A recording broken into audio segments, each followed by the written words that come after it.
Muchas gracias. Hermanos, Dios les bendiga en esta hora.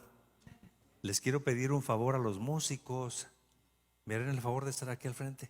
Sí, gracias, les agradezco mucho. Así como están en sus lugares, quiero invitarlos para que lean conmigo una porción de la palabra del Señor. ¿Les parece bien? Vamos al libro de Apocalipsis, el capítulo 2, y vamos a leer del verso 14 al verso 17. Vuelvo a repetir la porción bíblica.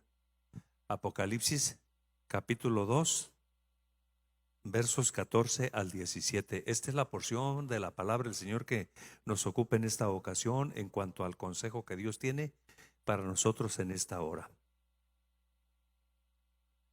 Va a aparecer en la pantalla. Si usted quiere buscar su Biblia, pues es el último libro de la Biblia. Apocalipsis 2:14 dice de esta manera: pero tengo unas pocas cosas contra ti, que tienes a los que retienen la doctrina de Balaam, que enseñaba a Balac a poner tropiezo ante los hijos de Israel y a comer cosas sacrificadas a los ídolos y a cometer fornicación. Y también tienes a los que retienen la doctrina de los nicolaitas, la que yo aborrezco. Por tanto, arrepiéntete, pues si no, vendré pronto a ti y pelearé contra ellos con la espada de mi boca. El que tiene oído, oiga lo que el Espíritu dice a las iglesias. El que venciere, la daré a comer del maná escondido, y le daré una piedrecita blanca, y en la piedrecita escrito un nombre nuevo, el cual ninguno conoce, sino aquel que lo recibe. Me acerco a tu gracia para pedirte en el nombre de Cristo Jesús la ayuda de tu Espíritu Santo, la bendición del cielo, la sabiduría y la unción para exponer el mensaje de tu palabra. Te lo ruego en el nombre de Cristo Jesús. Amén.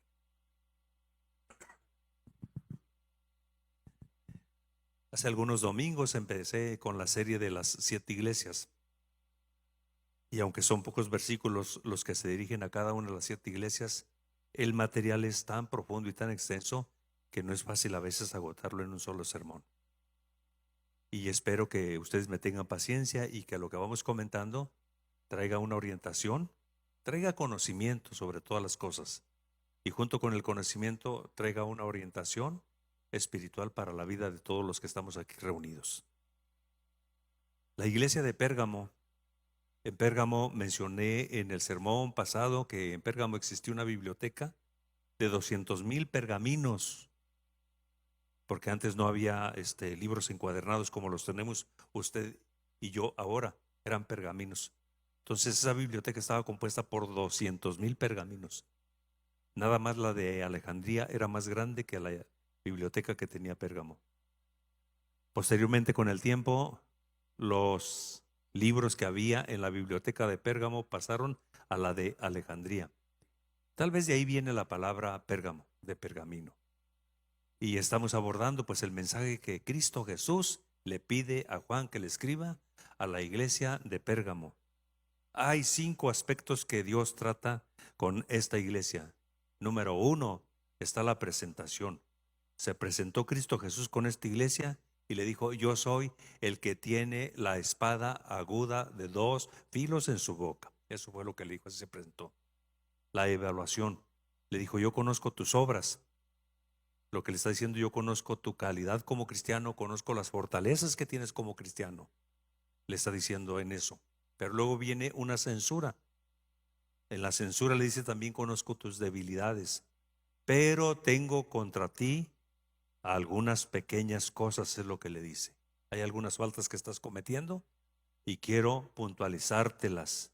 Quiero establecerte un límite y quiero decirte qué es lo que tienes que hacer, porque hay peligro en tu vida como cristiano. Número 4, viene una advertencia. Arrepiéntete. Si no te arrepientes, vendré con la espada aguda de mi boca contra ti. O sea, le está diciendo: vengo a pelear contra ti, vengo a hacerte la guerra, vengo a ponerte un límite sobre esto que está sucediendo. Y número 5 está lo que viene siendo la promesa. Así es de que sobre el mensaje que se le escribe a la iglesia de Pérgamo, o que Juan escribe cuando el Señor le dice, escríbele esto a la iglesia de Pérgamo, vamos a tratar este tercer punto porque es lo que continúa. Censura. La censura está ubicada en los versos 14 y 15 del capítulo 2. Pero tengo unas pocas cosas contra ti. No son muchas, pero tengo unas cosas. Que tienes ahí a los que retienen la doctrina de Balaam, que enseñó a Balac a poner tropiezo a los hijos de Israel y a comer de lo sacrificado a los ídolos y a cometer fornicaciones. Y también tienes a los que retienen la doctrina de los nicolaitas, la que yo aborrezco o que aborrezco. Quiero mencionarles esto: todas las congregaciones o todos los creyentes, todas las congregaciones y todas las denominaciones tenemos fortalezas y tenemos debilidades. Todos, sin excepción de nadie. Algunos pues tal vez tengan más debilidades que fortalezas, otros tal vez tengan más fortalezas que debilidades. Pero menciono, la iglesia se compone por creyentes y cada creyente tenemos fortalezas y debilidades. Las denominaciones se componen por iglesias. Por eso existen asambleas de Dios, metodistas, bautistas, adventistas, Santa Pentecostés, la Luz del Mundo. Existen todas esas denominaciones y todas, absolutamente las denominaciones, tenemos fortalezas y tenemos debilidades. Pero esta carta va dirigida concretamente al grupo de creyentes que había en la iglesia que estaba en Pérgamo. Y le dice, tengo unas pocas cosas contra ti. Que está ahí la doctrina, está metida dentro de tus puertas, la doctrina de Balaam y la doctrina de los nicolaitas. Y si le dice, está metida ahí, esas pocas cosas que tengo contra ti, le está diciendo, no estoy de acuerdo con la doctrina de Balaam que está dentro de tus puertas, y tampoco estoy de acuerdo con la doctrina de los nicolaitas que está dentro de tus puertas. ¿Qué enseñaba Balaam y qué enseñaban los nicolaitas? Ellos dijeron en su tiempo, nosotros no venimos a cambiar el evangelio ni la doctrina del evangelio, solamente queremos enseñarles una versión mejorada del evangelio. ¿Ha escuchado usted en nuestros días una frase así como esa? Solamente venimos a enseñarles una versión mejorada del evangelio, no queremos cambiarlo. Mire, pero si usted y yo leemos la palabra del Señor para saber quién era Balaam, ¿qué hizo Balaam? Y dice que enseñó a poner tropiezo a mi pueblo Israel, pero luego no solamente se enseñó a poner tropiezo, les enseñó a participar de lo sacrificado a los ídolos y a cometer fornicación. Entendemos mejor quién es Balaam si leemos el pasaje, libro de Números, el capítulo 22, versos 21 al 34. Si me permite, voy a leer la nueva traducción viviente. Esa es la versión que voy a estar leyendo para ustedes. Ustedes pueden buscarlo en la Reina Valera 60. Cambian un poquito algunas palabras, pero voy a leer esto. Si usted lo lee conmigo y camina conmigo. Números capítulo 22 y partimos del verso 21.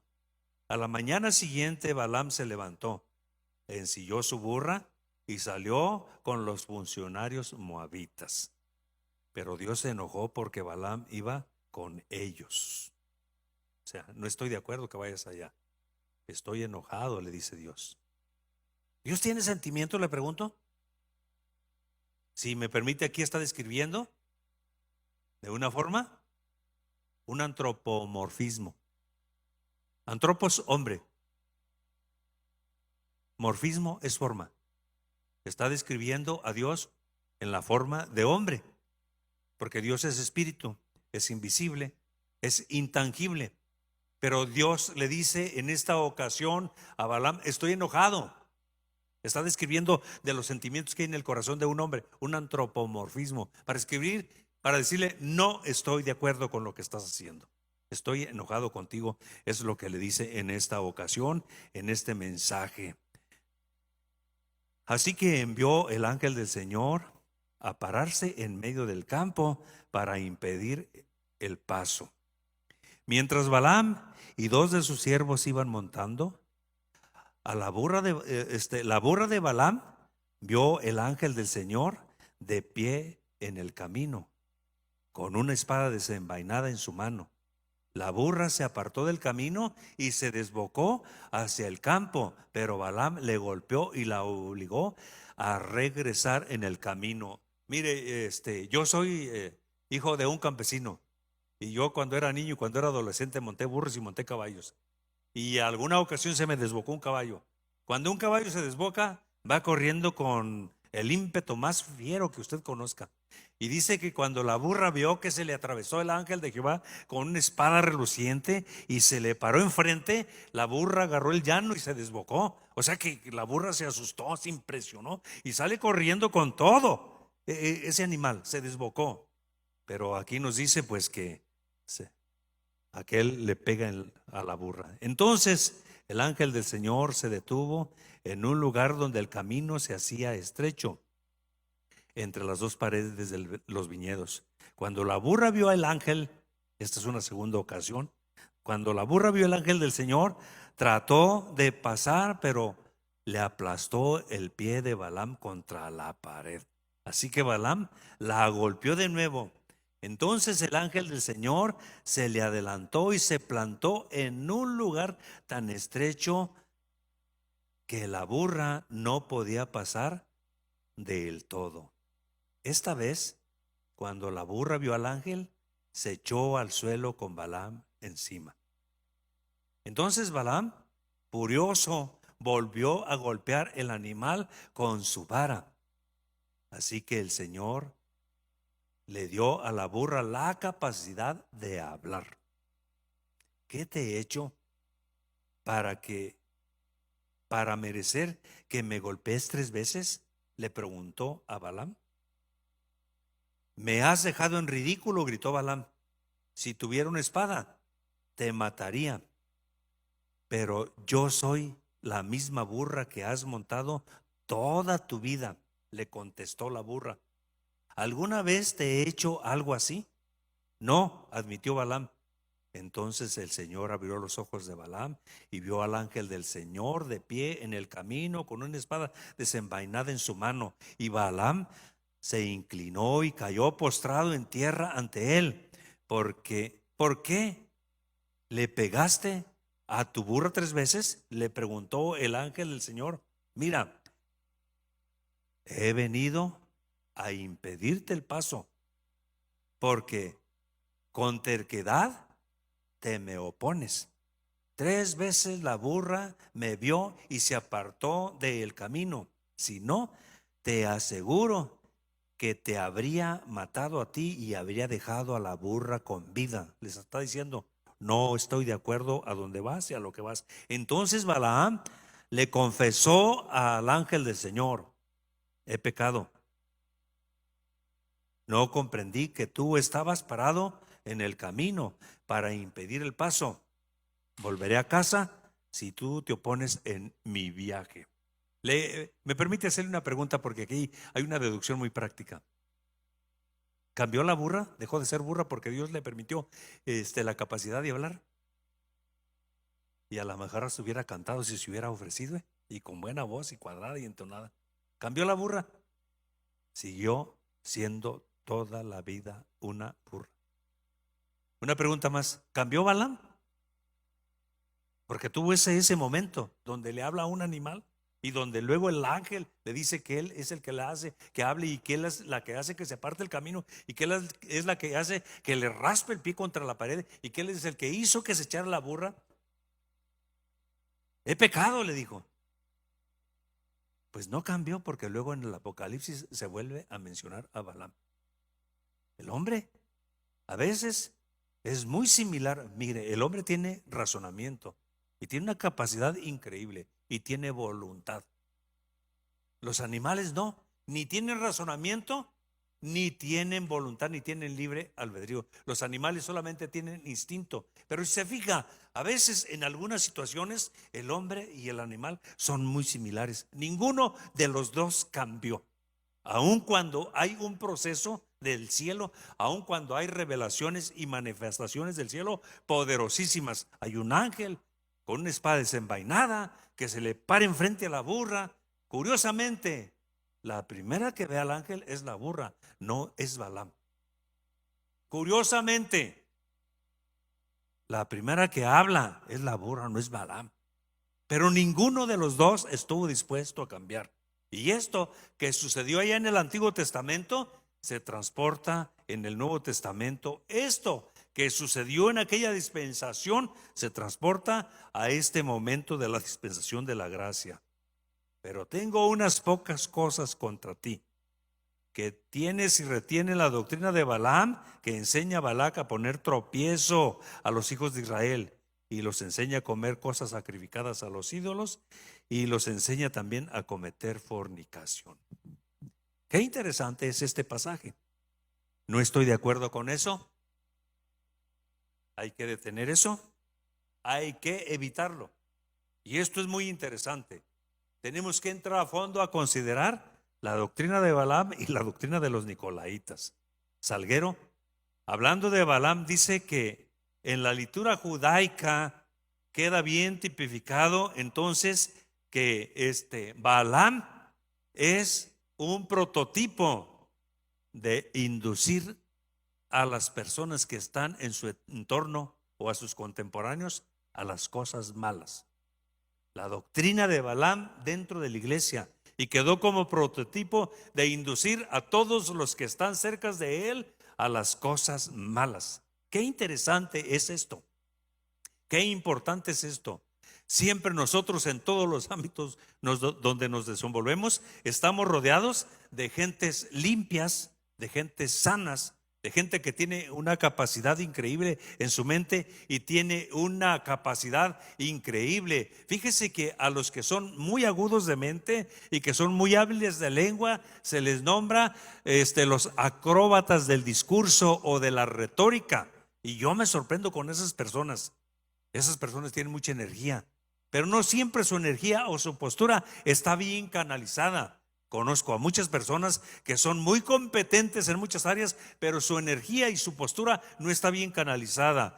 Están más o menos en la misma postura de Balaam. Enseñan cosas que no están cambiando, y ustedes dicen: yo no estoy cambiando la doctrina del evangelio, te estoy presentando una postura o una versión mejorada de todo ello, y yo estoy impresionado de esas personas. Si las personas, su energía y su capacidad que tienen no la tienen bien canalizada, te doy un consejo: son como Balaam. Dios no lo aprueba. Cierra ese círculo, apártate de ellos y busca otras personas, busca otros amigos. Aquellos que tienen esa capacidad, esa habilidad en su lengua, aquellos que tienen tantas cualidades, pero que su energía está bien canalizada. No está canalizada en forma tóxica, haciendo daño, envenenando. No está en esa línea. Hay que cerrar esos círculos. Pero los tienes. Pero lo más tremendo es aquí, que estaba dentro de las puertas de la iglesia, induciendo siempre al mal, que enseña a Balac a poner tropiezo a los hijos de Israel. Fíjese que la palabra poner tropiezo viene del griego escandalón. Un escándalo pone tropiezo. Un escándalo prejuicia, un escándalo perturba, un escándalo hace mucho daño a los débiles en la fe y a los que todavía no se convierten. Un escándalo, eso es lo que hace, a poner tropiezo a los hijos de Israel. Los hacían tropezar. En una palabra los hacían que cayeran, en otra palabra los hacían que dieran mal testimonio, y la palabra es escandalón. Así es de que dentro de la iglesia había escándalo.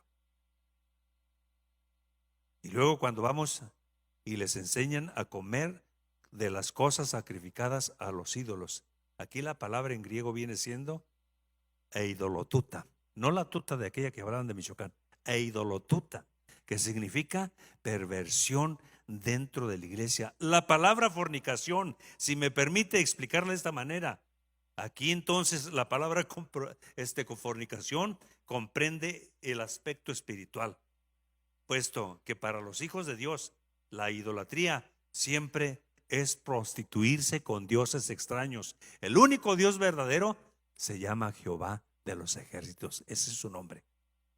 El único redentor se llama Jesús. El único que bautiza, el único que guía toda verdad y a toda justicia es el Espíritu Santo. Y te puedo decir en esta ocasión, el Espíritu Santo es Dios.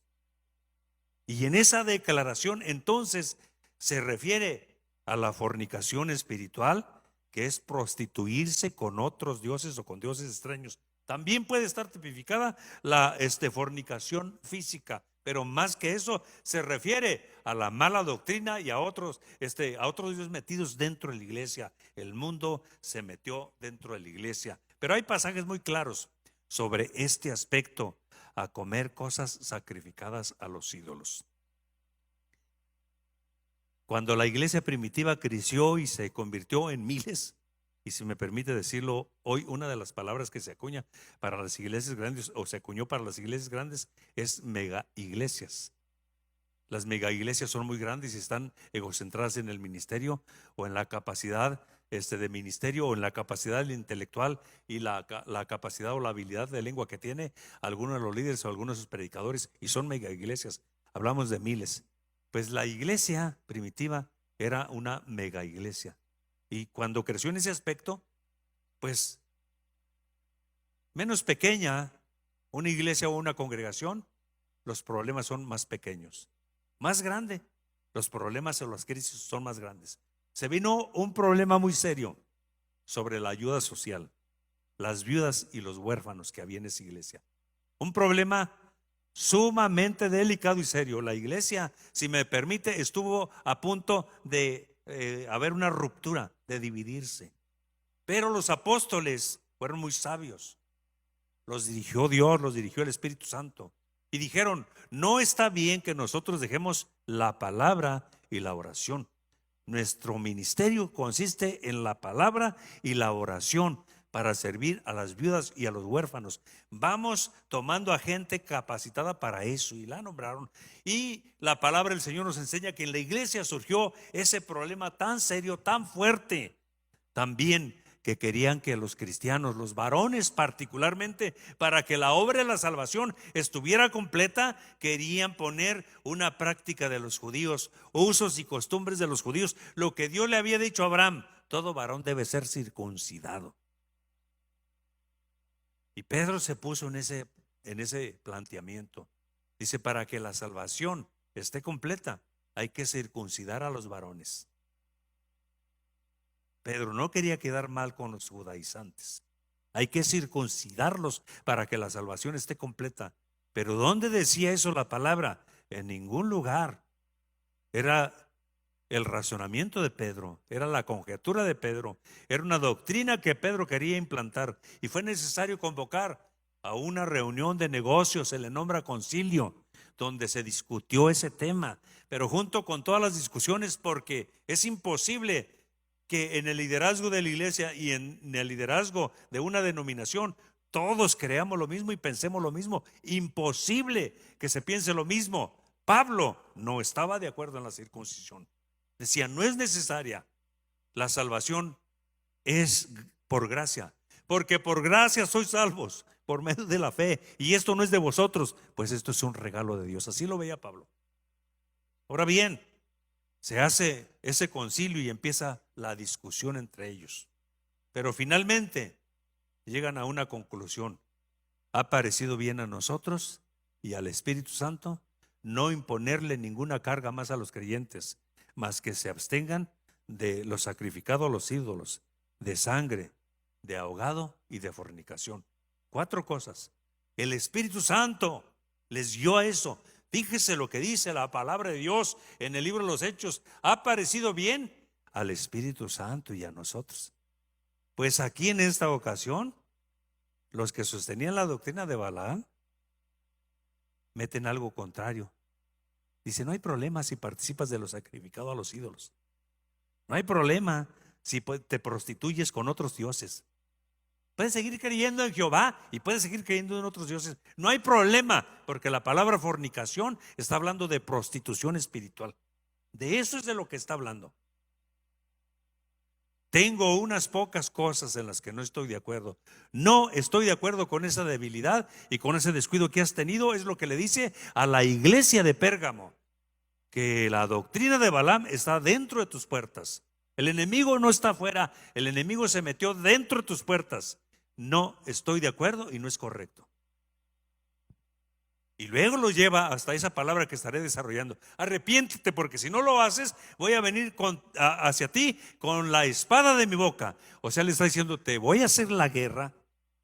Ya no estoy dispuesto a que continúes en eso. Y esto es muy interesante. También 1 Corintios, el capítulo 8, el verso 1 dice: en cuanto a lo sacrificado a los ídolos, sabemos que todos tenemos conocimiento de ello. O sea, no estamos de acuerdo con ello. Esa es la realidad. Pero tengo unas pocas cosas contra ti, una censura, un confrontamiento.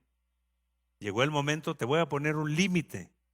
Y fíjese lo que dice el capítulo 2, el verso 15, Apocalipsis. Y también tienes a los que retienen la doctrina de los nicolaitas. Los tienes, ahí están dentro de tus puertas. Pero luego Dios dice: yo aborrezco esa doctrina. Nuevamente está hablando de un antropomorfismo. Le está poniendo sentimientos a Dios de una persona. Aborrezco es igual a odiar. Odio eso que tienes ahí. Para definir simple y sencillamente lo que está diciendo, cuando nosotros aborrecemos algo o detestamos algo, pues no lo queremos. Desecho eso por completo. No lo quiero. Ahora bien, la doctrina de los nicolaitas, ¿a quién se refiere? Porque siempre hay algunas posturas. La doctrina de los nicolaitas. Fíjese que le menciono a grandes rasgos que Hipólito, uno de los padres de la iglesia, dice que se refiere a Nicolás, uno de los diáconos. ¿Se recuerda cuando vino el problema fuerte de la manutención de las viudas y los huérfanos en aquella mega iglesia de Jerusalén? Porque había muchas viudas, había muchos huérfanos, y se vino el problema. Y fue cuando los apóstoles dijeron: no está bien que nosotros dejemos la palabra y la oración para atender a las viudas y a los huérfanos. Nuestro ministerio es otro, pero vamos nombrando a gente capacitada para que haga esto. Vamos poniéndoles 3 requisitos: que tengan buen testimonio, que sean sabios y que estén llenos del Espíritu Santo. Y ese Nicolás, que se apartó de la verdad, porque estar en los caminos del Señor no nos asegura que no corramos peligro de apartarnos. Ese Nicolás, que se apartó de la verdad, era uno de los 7 diáconos. Es mejor que leamos el libro de los Hechos, capítulo 6, el verso 3. Aparecerá en sus pantallas. Buscad pues, hermanos, de entre vosotros a 7 varones, fíjese, de buen testimonio, llenos del Espíritu Santo y de sabiduría. 3 requisitos. O sea que Nicolás era bien cristiano. Y luego dice la palabra del Señor, a quienes encarguemos de este trabajo. Y nosotros persistiremos en la oración y el ministerio de la palabra. Agradó la propuesta a toda la multitud y eligieron a Esteban, varón lleno de fe y del Espíritu Santo, a Felipe, a Prócoro, a Nicanor, a Timón, a Parmenas y a Nicolás, prosélito de Antioquía. A ese se refiere. Era diácono de la iglesia, era un líder. Y el diácono de la iglesia estaba puesto para ayudar a los huérfanos y a las viudas. En la ayuda social, tal vez les daban despensas, tal vez les servían en algún momento algún alimento, tal vez lavaban en algún otro momento aquellos recipientes o los platos donde les servían la comida, para atender a las viudas y a los huérfanos. Pero de esos 7 diáconos, usted sabe que el diaconado, pues como les pedían que tuvieran buen testimonio, que estuvieran llenos del Espíritu Santo y que tuvieran sabiduría, de esos hay un Esteban que se levantó predicando un mensaje poderosísimo y hasta lo mataron. Hay un Felipe que fue a predicar a Samaria y tenía 2 hijas profetisas, y hubo un levantamiento y una obra grandísima. Y hay un Felipe que fue un camino solitario a evangelizar el etíope. De esos, porque solamente el diaconado era como un escalón para ir a otro nivel. Escuche esto. Aquí hay algunos creyentes que están involucrados en el servicio del ministerio de la iglesia en diferentes áreas. Algunos de ellos van a estar sirviendo siempre ahí al Señor, en eso o en otros trabajos, porque el Señor los salvó para que lo aman y le sirvan, pero que le sirvan dentro de la iglesia. Pero algunos de los que están aquí, ¿en dónde están ahorita? Solamente es un escalón. Tal vez los va a llevar como un Esteban, Tal vez los va a llevar como llevó a un Felipe, pero que a nadie de los que estamos aquí regresemos como regresó un Nicolás prosélito de Antioquía, que nadie nos desviemos de la verdad y nos desviemos de la verdadera doctrina y luego vayamos por el mundo enredando y engañando a otros. Dice, y también tienes a los que retienen la doctrina de Nicolás, la que yo aborrezco. No estoy de acuerdo con ello. ¿Usted se ha preguntado alguna ocasión en qué consistía la doctrina de Nicolás? ¿Le gustaría saber lo que nos dicen las autoridades espirituales de aquellos tiempos de la iglesia primitiva? O sea, se les nombra a los padres de la iglesia. Aquellas autoridades espirituales, Irineo dice que los nicolaitas llevaban una vida de permisividad ilimitada. O sea, ya eres cristiano, pero no hay problema. Aquí se te permite todo. Puedes hacer de todo. Cuando estés fuera del templo puedes hacer de todo. Permiso, libertad, para que hagas todo. Eso es lo que dice Irineo. En eso consistía su doctrina. Hipólito, aparte de que dice que era el diácono, Hipólito dice que incluían un indiferentismo material en la comida y en la bebida. O sea, eran indiferentes. Puedes comer lo que sea. No le hace que esté sacrificado a los ídolos. No le hace que sea, ¿cómo le nombran a lo que hacen con la sangre del puerco? ¿Me recuerda? Morcilla. No le hace.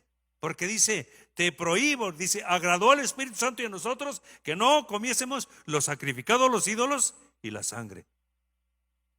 La morcilla la hacen con la sangre del puerco. Y yo sé que cuando no éramos cristianos, pues está muy rica. Pero hoy dice que no la comamos. No es lo mismo que lo que piensan. Por eso te digo que en cuanto a doctrina, surge cada cosa y cada idea. Los testigos de Jehová se van hasta la transfusión de sangre. Aquí no dice transfusión de sangre, aquí habla de comer. Entonces, cuando vemos a este padre de la iglesia, a Hipólito, él dice, no, hombre, había un indiferentismo y les dicen, no hay problema, lo que comes y lo que bebas. Y en nuestros días, siglo XXI, tú te vas a las diferentes denominaciones y unos dicen, no hay problema si te tomas una cervecita o te tomas unas cubitas, no hay problema. Y otros dicen, no hay problema si fumas. Y en Europa está el mismo problema, el mismo cuento. Es la doctrina de los nicolaitas, no fuera la iglesia. Es el enemigo, no fuera la iglesia. Es el enemigo que se metió dentro de la iglesia. No hay problema con lo que comas o lo que bebas. Esto no te afecta. No, querido hermano, sí hay limitaciones. Sí hay instrucciones. Particularmente aquí en México, en la cultura que tenían algunos de ustedes de donde fueron rescatados, particularmente aquí, te tomas una cerveza o te tomas un trago y a los 8 días vas a estar atrapado como estuviste antes de que Cristo Jesús te comprara con su sangre preciosa y te cambiara. Leonardo Zingari, Fratello, así le decimos, o Fratello, así le decimos. Una ocasión él vino a predicar aquí, cantó unos himnos de Jesús Adrián. Él es italiano. Y una ocasión, pues en el campamento, yo lo tuve cerca, estábamos comiendo juntos y empezamos a platicar y le hice una pregunta. Porque él es misionero en Ciudad Juárez. Le dije, hermano Leonardo, ¿cómo le hizo con la cuestión de la cultura que ustedes tienen allá en aquel lugar, que no es malo? Tomar vino, tomarse una copa de vino en el alimento. ¿Y cómo lo hizo aquí? Dice, a los misioneros nos enseñan a culturizarnos y a respetar la cultura y las posturas de la iglesia a donde vamos. Dice, yo allá no tengo problema, porque mi padre, pues yo me crié entre los viñedos y mi padre producía el vino. Dice, cuando yo voy allá no tengo problema y para mí no es pecado y tomamos lo que debemos tomar. Pero aquí en México, dice, la razón por la que lo prohíben es que te tomas una cerveza o te tomas una cubita y eso te amarra y te amarra y te hace pedazos y te quita el dinero de la familia y te hace un irresponsable. Y luego cerró con esto, dice, tengo un amigo en El Paso, él me ha apoyado económicamente, muy amigos somos, Dios lo ha prosperado económicamente. Y luego dice Leonardo, Se dio cuenta que iba a Italia, que iba con mi papá. Dice, y me encargó una botella de vino y hasta me precisó de qué año y me precisó qué nombre tenía. Y se la traje. Pues como él ha sido mi amigo y me ha apoyado mucho en mi ministerio y me ha dado mucho dinero en apoyo a la obra como misionero, pues yo se la traje y se la regalé. Dice, a los 8 días que yo le regalé la botella, fui a saludar nuevamente, andaba en el paso y fui a saludarlo y pues a platicar con él. Y dice, yo ni me acordaba de la botella de vino. Llego y quien sale a recibirme es su esposa. ¿Y cómo está? Y ya le dio el nombre. ¿Cómo está fulano? Dice, desde que se tomó el primer trago de la botella que tú le trajiste, tiene 8 días en una borrachera. Dice el hermano Leonardo, prefería haber perdido su amistad y no haberle traído la botella que haber sido partícipe para que él se hundiera en el pecado otra vez.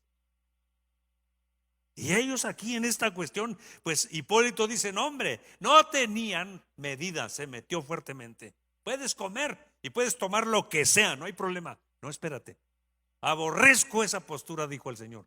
Aborrezco esa doctrina, no estoy de acuerdo con ello. Te hace daño, te lleva a otras dimensiones.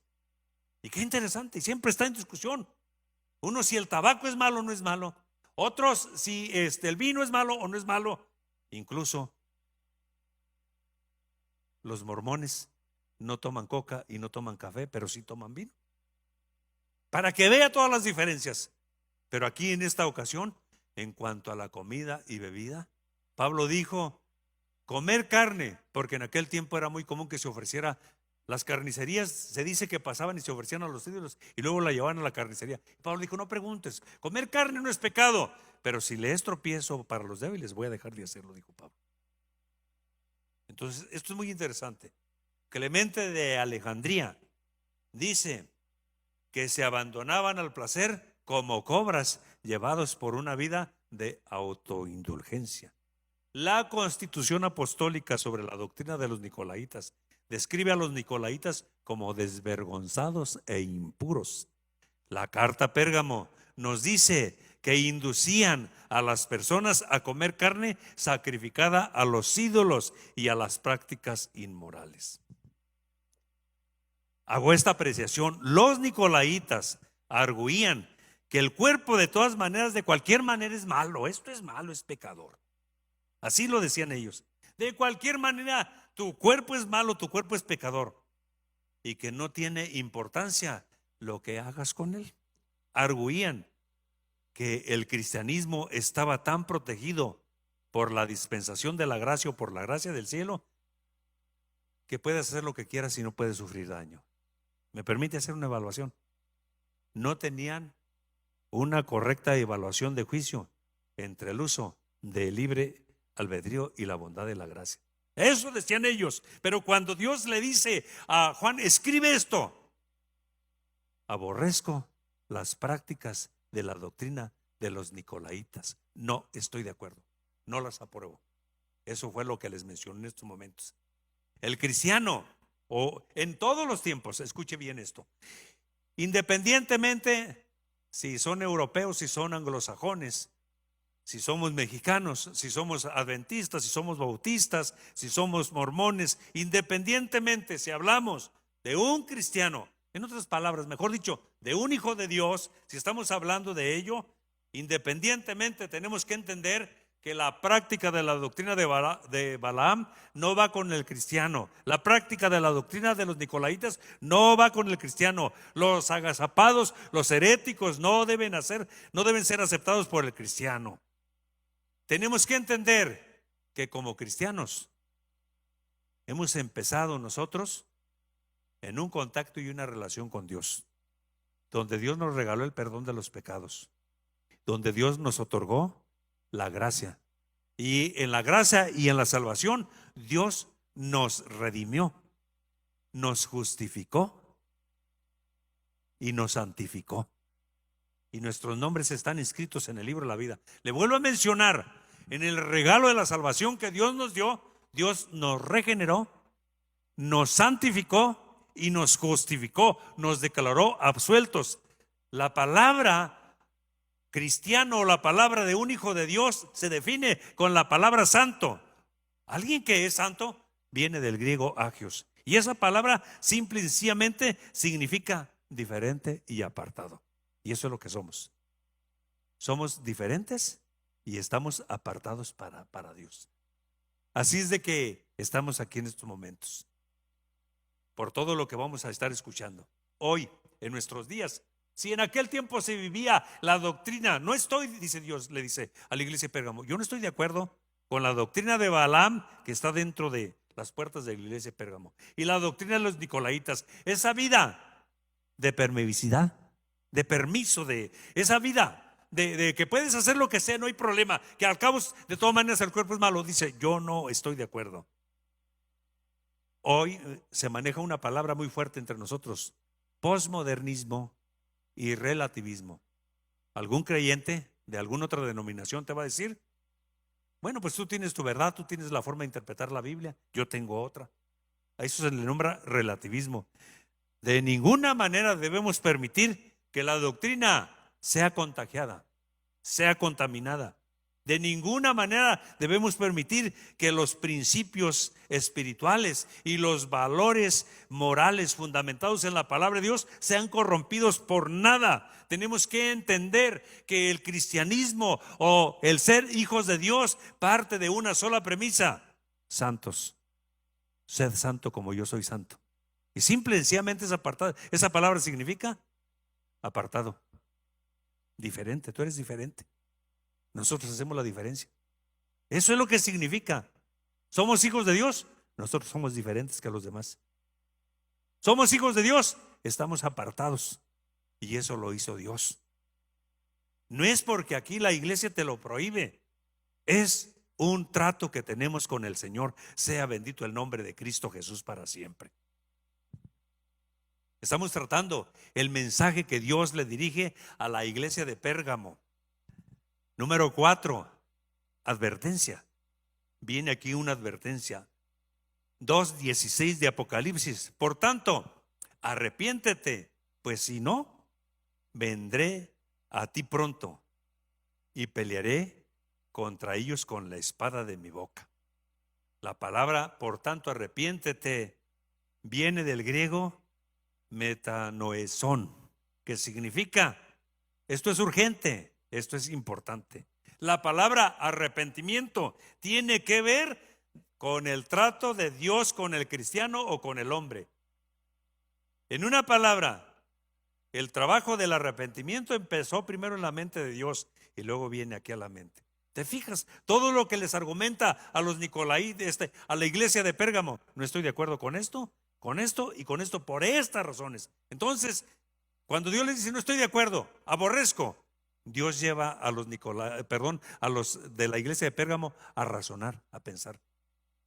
Y el trabajo del arrepentimiento, así empieza.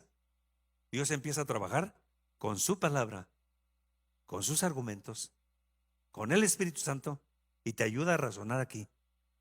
No está bien, te dice el Espíritu Santo. Y tu mente dice, no está bien. Lo entiende tu mente, lo razonas. Entonces lo que quiere decir la palabra arrepentirse es dar media vuelta a la voz de ya.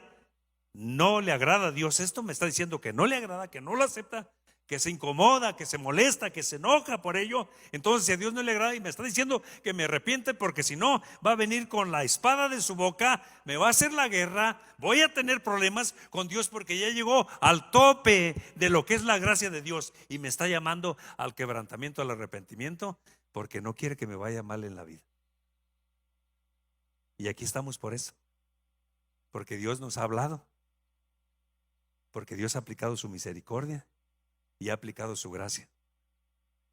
Y nos está diciendo, le está diciendo a la iglesia de Pérgamo, vas a tener problemas conmigo. Te voy a hacer la guerra. Cuando le dice, tengo la espada de mi boca, te voy a hacer la guerra.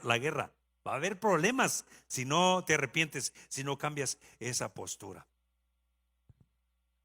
Era preciso darse cuenta del peligro y cambiar de mentalidad, dar la vuelta de inmediato. ¿Dónde se habían perdido, se habían descuidado? ¿Dónde se apartaron del Señor. Siempre ese espacio no es tan fuerte, no es tan marcado. La palabra del Señor dice: por tanto arrepiéntete, pues si no vendré a ti con la espada de mi boca. A los herejes, a los que persisten en pecar después de que Dios trata con ellos una y otra vez y que se empecinan. Vuelvo a retomar esa palabra. La burra habló porque Dios le dio esa facultad de hablar, pero no cambió, siguió siendo una burra, sin razonamiento y sin voluntad, pero Dios le dio el poder de que hablara. Siguió siendo una burra. El otro era un hombre que razonaba y que tenía voluntad, y le dijo: he pecado, pero siguió en lo mismo. Y en el Apocalipsis se define: tienes la doctrina de Balaam, que enseña a poner tropiezo. Ha sido un escándalo dentro de la iglesia. Entonces arrepiéntete, porque voy contigo seriamente. Es lo que le dice: no estoy de acuerdo con eso, voy a ponerlos en su lugar. Cuando les dije que la espada, cuando dice el que tiene la espada de dos filos, habla de la autoridad. La espada, Dios está diciendo: yo soy el que tengo la autoridad, y nadie me dice qué es lo que debo hacer y cuándo lo debo hacer y cómo lo debo hacer. Yo tengo la autoridad. Llegó el momento que te arrepientas, que des la media vuelta, que dejes de hacer eso y que me sirvas. Es el mensaje que Dios le da en ese momento a la iglesia de una forma muy fuerte. Si no, vendré pronto a ti a pelear con ellos con la espada de mi boca. La espada es símbolo del poder. La espada es símbolo de un punto final. La espada es el llamamiento para que recuperemos aquello que Dios nos ha regalado. Estoy tratando el mensaje que Dios le da a la iglesia de Pérgamo. Veamos el último de los aspectos que trata, número 5, una promesa. Apocalipsis, el capítulo 2, el verso 17. El que tiene oído, oiga lo que el Espíritu dice a las iglesias. Al que venciere, habla de vencer. Por eso le dijo: arrepiéntete, tienes que vencer. Daré a comer el maná escondido, y le daré una piedrecita blanca, y en la piedrecita escrito un nombre nuevo, el cual ninguno conoce sino aquel que lo recibe. Así es de que esta es una declaración muy, muy importante, y es una declaración con una promesa maravillosa. Al que venciere, le daré a comer el maná escondido. Te menciono lo siguiente: para un judío, comer del maná escondido significa gozar de las bendiciones mesiánicas, porque ellos todavía siguen esperando a su Mesías. Para la iglesia cristiana, comer del maná escondido significa entrar en la bendición del nuevo reino. Ser cristiano, ser hijo de Dios, eso significa comer del maná escondido. El maná escondido, promesa para los creyentes de la iglesia de Pérgamo, se refiere a un banquete con Cristo Jesús. ¿Cómo define la palabra del Señor el maná? Usted sabe que en el desierto, cuando el pueblo se quejó que no tenían pan, Dios hizo llover todos los días el maná del cielo, todos los días. Y luego el pueblo era bien curioso y bien especial. Probaban a ver si lo que Dios les decía. Les dijo: el día, nada más junte lo que se come cada día la gente, nada más, no pueden juntar más. Y usted sabe como que los israelitas eran medios mexicanos, ¿verdad? Cuando es regalado, no le pone uno peros, y hasta para llevar para la abuelita y para el abuelito. No, pues el primer día que cayó el maná juntaron de más, amaneció agusanado. Pero luego les dijo: solo les voy a permitir que junten doble porción el viernes en la noche, porque el sábado no va a caer maná del cielo.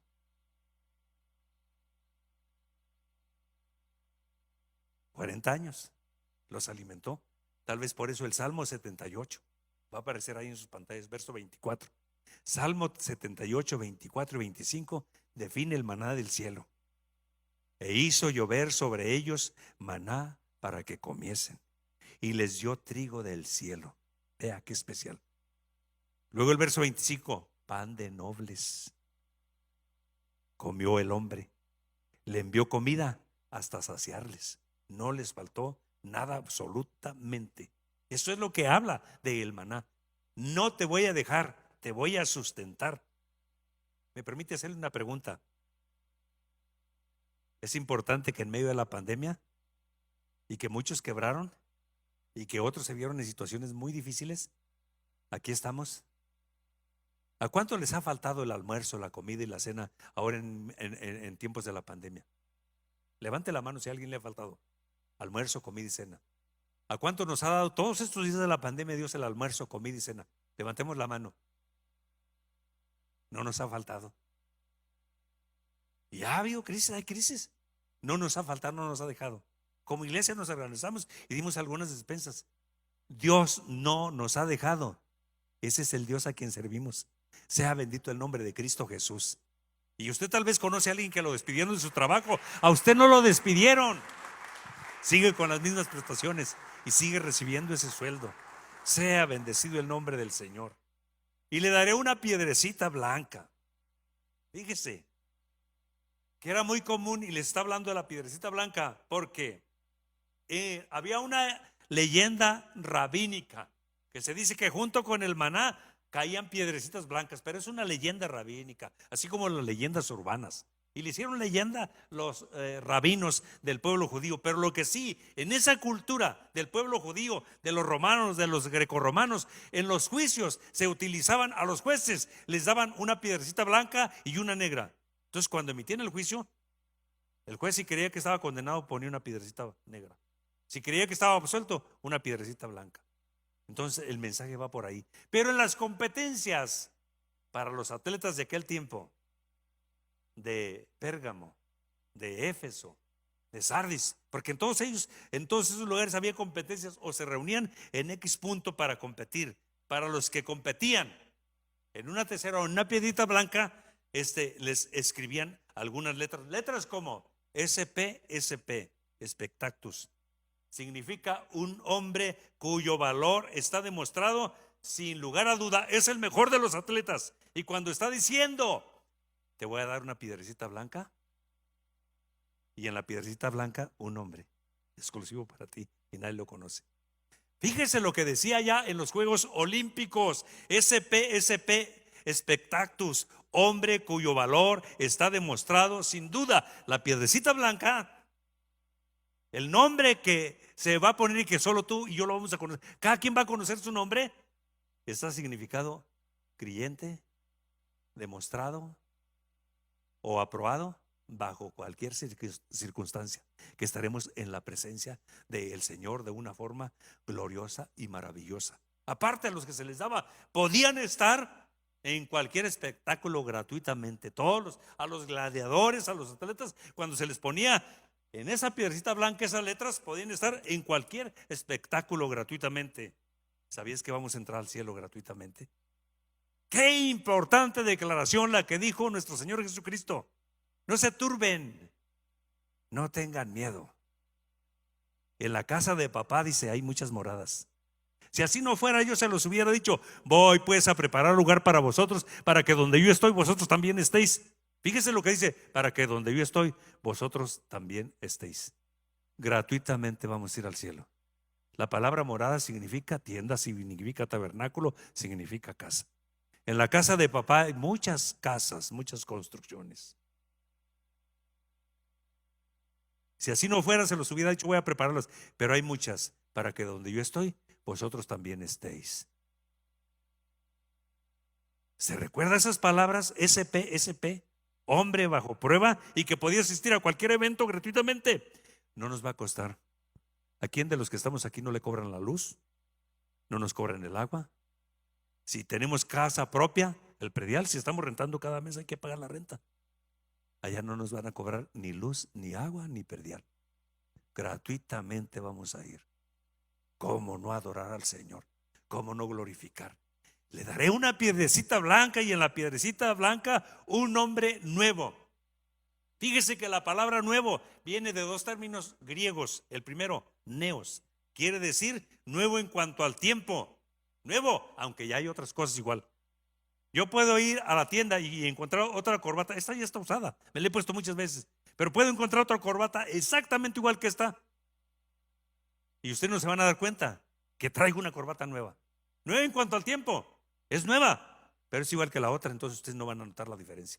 Pero aquí cuando dice un hombre nuevo, la otra palabra en griego es kainos, que es nuevo no solamente en cuanto al tiempo, sino también en cuanto a calidad, y que no se conoce nada más. Nunca, nunca, nunca se conoce algo igual. Va a ser único y solo el que lo va a conocer. Si usted se recuerda, esto es facultad de Dios, porque alguien tiene problema. Bueno, ¿y qué si va a ser literal esto? Recuerde esto. Génesis capítulo 17 versos 5 y 6. Y no se llamará más tu nombre Abraham, sino que será tu nombre Abraham, porque te he puesto por padre de muchedumbres y de gentes, y te multiplicaré en gran manera, y haré naciones de ti, y reyes saldrán de ti. Dios le cambió el nombre a Abraham. Y luego Génesis capítulo 32 verso 28. Y el varón le dijo: no se dirá más tu nombre Jacob, sino Israel, porque Jacob es usurpador, Israel es bendición. Tiene la facultad, una piedrecita blanca de aprobación, de que nos libraremos de la gran tribulación y estaremos en su presencia. Y un hombre nuevo, nadie lo va a conocer, solo el que lo trae escrito. ¿Le gustaría llamarse igual? Yo sé que hay algunas personas que no les gustaría tener el mismo nombre. Yo conozco a alguien, pero nos va a dar un nombre nuevo. Tal vez ni siquiera van a ser bíblicos, porque es la cultura de los judíos. Nombres del cielo, nombres preciosos. Mire que antes de que viniéramos al Señor, no éramos nada. No valíamos 3 cacahuates, como dijo Juan Romero, 3 maní. No valíamos eso. ¿Qué fue lo que hizo que Dios pusiera sus reflectores en su vida y en mi vida? Y que nos regalara el perdón de los pecados, y que nos dijera el quebrantamiento. Y el día que nos arrepentimos, ¿cómo lloramos? ¿Cómo Dios trató con nosotros? Quieren ponerse de pie en estos momentos. Los músicos quieren pasar a este lugar. ¿Cómo no adorarlo? ¿Cómo no servirlo? ¡Qué especial! Tengo una bendición especial para ti. Gracias al Señor. Dios es especial, Dios es maravilloso.